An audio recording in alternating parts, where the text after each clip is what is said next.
بسم اللہ الرحمن الرحیم۔ دو آدمی ہم سفر تھے، ایک کے پاس 5 روٹیاں تھیں اور دوسرے کے پاس 3۔ کھانے کا وقت آیا تو راستے میں ایک جگہ دونوں ٹھہرے اور وہ روٹیاں اکٹھی کر کے دونوں مل کر کھانے کو بیٹھے۔ اتنے میں ایک تیسرا شخص بھی آ گیا۔ انہوں نے اس سے کہا، آؤ بھائی، کھانا حاضر ہے۔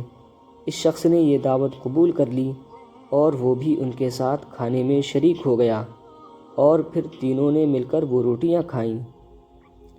کھانا کھا لینے کے بعد تیسرا شخص 8 روپے ان کو دے گیا اور کہہ گیا کہ آپس میں بانٹ لینا۔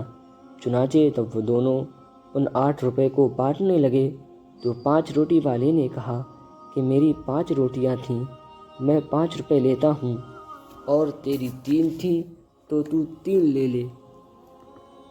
لہٰذا 3 روٹی والا شخص کہنے لگا، ایسا ہرگز نہ ہوگا، بلکہ آدھے روپے تیرے اور آدھے میرے ہوں گے۔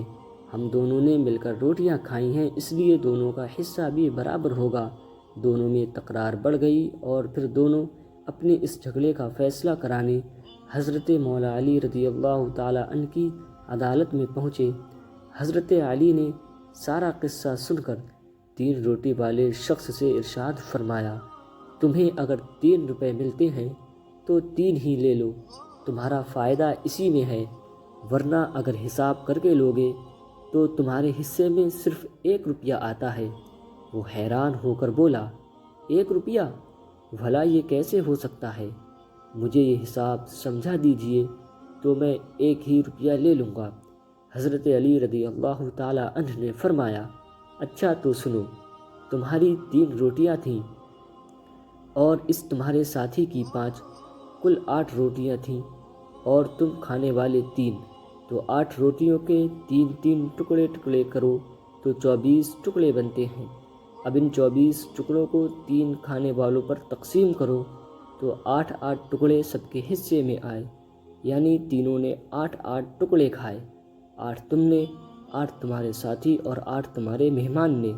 اب سنو کہ تمہاری 3 روٹیاں تھیں، ان 3 روٹیوں کے 3 ٹکڑے کریں تو 9 ٹکڑے بنتے ہیں، اور تمہارے ساتھی کی 5 روٹیاں تھیں، ان 5 روٹیوں کے 3 ٹکڑے کریں تو 15 ٹکڑے بنتے ہیں، تو تم نے اپنے 9 ٹکڑوں میں 8 خود کھائے اور تمہارا صرف 1 ٹکڑا بچا جو مہمان نے کھایا، لہٰذا تمہارا 1 روپیہ، تمہارے ساتھی نے اپنے 15 ٹکڑوں میں سے 8 خود کھائے اور اس کے 7 ٹکڑے بچے جو مہمان نے کھائے، لہٰذا 7 روپے اس کے۔